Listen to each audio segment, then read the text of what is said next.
ये पूरा बवाल इसलिए हुआ क्योंकि अहिल्यानगर के एक इलाके में कुछ लोगों ने सड़क पर रंगोली से आई लव मोहम्मद लिख दिया। आरोप लगाया गया कि आई लव मोहम्मद लिखने के बाद उसी सड़क पर एक दौड़ आयोजित की गई। इसका पता चलने के बाद पूरे इलाके में तनाव फैल गया। विरोध जताने के लिए बड़ी संख्या में मुस्लिम समुदाय के लोग नारेबाजी करते हुए सड़कों पर उतर आए। उन लोगों ने सड़क पर धरना शुरू कर दिया और उसकी वजह से वहां के हालात बिगड़ गए। इसकी जानकारी मिलने के बाद तुरंत पुलिस के अधिकारी वहां पहुंचे। अधिकारियों ने आरोपियों पर कड़ी कार्रवाई का भरोसा दिया और प्रदर्शनकारियों से धरना खत्म करने की अपील की। लेकिन जब बात नहीं बनी तो सड़क पर धरना दे रहे लोगों पर पुलिस ने लाठीचार्ज कर दिया। पुलिस के जवानों ने उन्हें दौड़ा कर पीटा। इसके बाद सड़क पर हाहाकार मच गया। पुलिस की लाठियों से बचने के लिए प्रदर्शन कर रहे लोग भाग खड़े हुए। भागने के चक्कर में कई लोग सड़क के किनारे लगे स्कूटर और बाइकों पर गिर गए। इसके बाद पुलिस के कई जवान लाठियां लेकर उन पर टूट पड़े। पुलिस के सामने जो कोई भी आया उसकी बुरी तरह पिटाई की गई।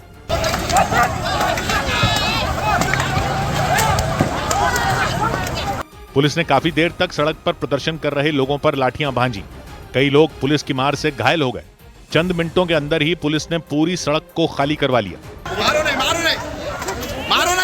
बवाल इसलिए हुआ क्योंकि अहिल्यानगर के एक इलाके में कुछ लोगों ने सड़क पर रंगोली से आई लव मोहम्मद लिख दिया। आरोप लगाया गया कि इसके बाद उसी सड़क पर दौड़ का आयोजन किया गया। इसका पता चलने के बाद वहां रहने वाले मुस्लिम समुदाय के लोग भड़क गए। विरोध जताने के लिए बड़ी संख्या में लोग महाराष्ट्र के पुणे और छत्रपति संभाजीनगर को जोड़ने वाले हाईवे पर धरने पर बैठ गए। और तो और उन लोगों ने सर तन से जुदा वाले नारे भी लगाने शुरू कर दिए।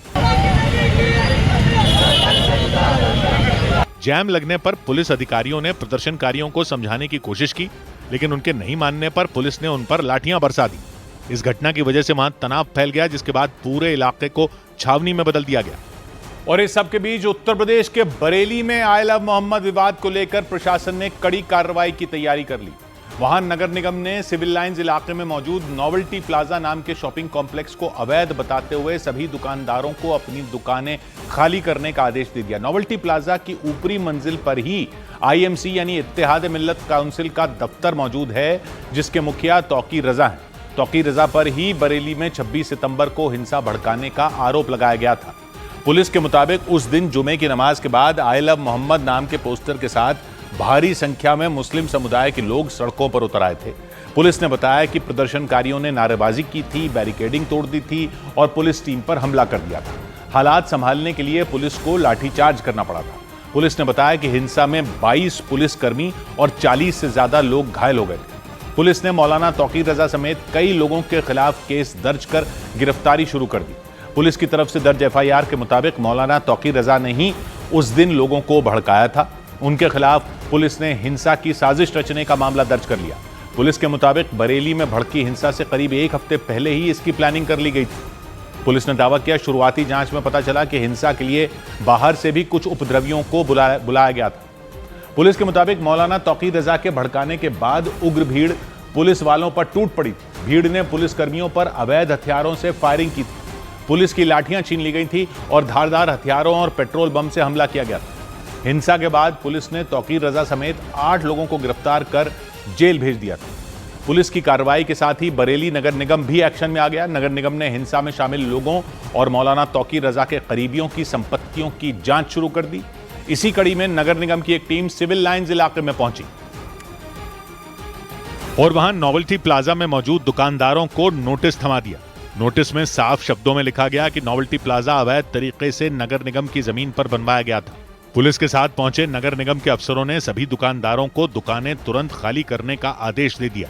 नगर निगम के एक्शन की खबर मिलते ही वहां अफरा तफरी मच गई।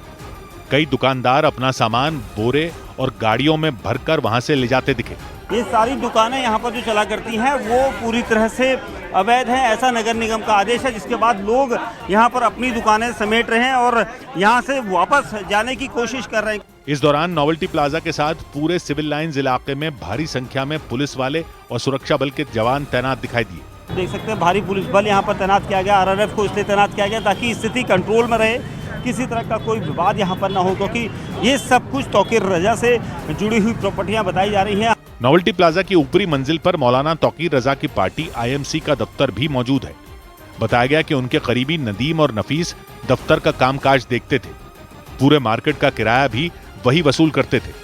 बरेली हिंसा के बाद नदीम को भी पुलिस ने गिरफ्तार कर लिया था।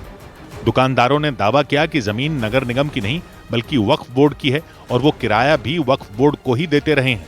कोई व्यक्तिगत रूप से कोई किराया नहीं लेता है, वक्फ बोर्ड में जाता है किराया।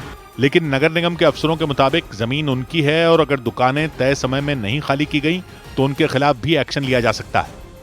इधर उत्तर प्रदेश के सीतापुर में बीते 1 महीने से दहशत की वजह बन चुके तेंदुए को वन विभाग ने पिंजरे में कैद कर लिया।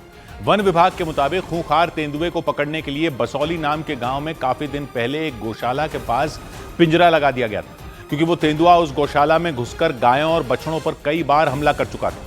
इसीलिए गौशाला के मालिक ने वहां सीसीटीवी कैमरे लगवा दिए थे। इसी बीच 14 सितंबर को गौशाला में लगे सीसीटीवी कैमरे में तेंदुए का एक वीडियो रिकॉर्ड हुआ था। उस वीडियो में दिखा कि वो तेंदुआ गौशाला के बछड़ों पर हमले की फिराक में था। उसे देखकर लोगों के होश उड़ गए। गौशाला के मालिक और गांव के लोगों ने शोर मचाया तो तेंदुआ भाग निकला था, यानी कुछ ही दिनों के अंदर वो तेंदुआ उस गौशाला के पास पहुंचा था। इसके बाद वन विभाग ने उस गौशाला के पास ही एक पिंजरा लगा दिया। पिंजरे के अंदर हर रोज बकरी बांधी जाती थी ताकि बकरी के शिकार के लिए तेंदुआ आए और उसे दबोचा जा सके। करीब 1 महीने से बसौली समेत कई गांवों में हमले करके कोहराम मचा चुका तेंदुआ गौशाला के पास फिर से दिखा। इस बार गायों के झुंड ने उसे दौड़ा दिया। गायों के दौड़ाने पर तेंदुआ उसी तरफ भागा जिस तरफ वन विभाग ने उसे पकड़ने के लिए पिंजरा लगाया था। पिंजरे में बंधी बकरी को देख तेंदुए ने उस पर झपट्टा मारा, लेकिन पलक झपकते ही वो पिंजरे में कैद हो गया। तेंदुए के पिंजरे में कैद होने की खबर गांव में जंगल की आग की तरह फैल गई। उसके पकड़े जाने पर लोगों ने राहत की सांस ली, क्योंकि बीते 1 महीने से तेंदुए ने बसौली गांव ही नहीं उसके आसपास के दर्जनों गांवों में दहशत मचा रखी थी। गांव के लोग खौफ में जी रहे थे। छोटे बच्चे और महिलाएं घर से बाहर निकलने में डरने लगे थे और किसानों ने तो खेत में जाना ही छोड़ दिया था, क्योंकि सभी को इस बात का डर सता रहा था कि न जाने कब और कहां से तेंदुआ उन पर हमला कर दे। लेकिन पिंजरे में तेंदुए के कैद होने की खबर मिलते ही बसौली गांव के ही नहीं बल्कि आसपास के कई गांवों के लोगों ने राहत की सांस ली। गांव वालों के मुताबिक कुछ दिन पहले तेंदुए ने गौशाला में घुसकर 2 बछड़ों को अपना शिकार बना लिया था। गांव के लोगों ने दावा किया कि इसके बाद तेंदुआ शिकार की तलाश में कई बार उस गौशाला के पास देखा गया। वन विभाग की टीम ने गांव के लोगों के साथ मिलकर के तेंदुए को दबोचने की प्लानिंग की और गौशाला के करीब ही एक पिंजरा लगा दिया गया था। तेंदुआ फिर गौशाला में शिकार की तलाश में पहुंचा, लेकिन गायों के झुंड ने उसे दौड़ा दिया। इसके बाद वो उसी तरफ भाग गया जहां उसे पकड़ने के लिए पिंजरा लगाया गया था। पिंजरे के अंदर गांव के लोगों ने एक बकरी बांध दी थी ताकि उस बकरी को देखकर तेंदुआ उस पर झपटे, और हुआ भी वैसा ही। तेंदुए ने पिंजरे में बंधी बकरी का शिकार करने के लिए झपट्टा मारा, लेकिन वो पिंजरे में फंस गया। पिंजरे में तेंदुए के कैद होने की खबर मिलते ही वन विभाग के लोग भी रात के वक्त ही बसौली गांव पहुंच गए। उधर यूपी के हरदोई में भीषण सड़क हादसे में कई लोगों की मौत हो गई। उत्तर प्रदेश के हरदोई में एक बेकाबू गाड़ी ने बाइक सवार लोगों को रौंद दिया। हादसे में बाइक सवार 5 लोगों की मौत हो गई। बताया गया कि 2 महिलाएं, 2 बच्चे और एक व्यक्ति बाइक से मंदिर से लौट रहे थे, लेकिन इसी दौरान गाड़ी ने उन्हें टक्कर मार दी। उत्तर प्रदेश के अमेठी में अरुण यादव नाम के बदमाश को पुलिस ने मुठभेड़ के बाद गिरफ्तार करने का दावा किया। पुलिस के मुताबिक चेकिंग के दौरान अरुण ने भागने की कोशिश की और पुलिस पर गोलियां चला दी। जवाबी कार्रवाई में वो गोली लगने से घायल हो गया। अरुण पर 6 केस दर्ज हैं और पुलिस को काफी वक्त से उसकी तलाश थी। इसने जान मारने की नीयत से पुलिस टीम पर फायर कर दिया। जवाबी फायरिंग में इसके पैर में गोली लगी। यूपी के प्रयागराज में पुलिस ने गो तस्करी के 2 आरोपियों को गिरफ्तार कर लिया। पुलिस के मुताबिक आरोपियों को पकड़ने के दौरान उनसे मुठभेड़ भी हुई, जिसमें 2 आरोपियों के पैर में गोली लगी। बताया गया कि पुलिस को गिरफ्तार आरोपियों की पहले से कई मामलों में तलाश थी। पुलिस की टीम द्वारा जवाबी कार्रवाई में आत्मरक्षार्थ फायरिंग की गई, जिसमें 2 संदिग्ध अभियुक्त गोली लगने से घायल हुए। उत्तर प्रदेश के इटावा में ट्रैफिक पुलिस की चेतावनी के बाद भी सोशल मीडिया के लिए वीडियो बनाने वालों पर कार्रवाई की गई। वहां आगरा लखनऊ एक्सप्रेसवे पर वीडियो बनाने के आरोप में एक बाइक सवार पर 25,000 रुपए का जुर्माना लगाया गया।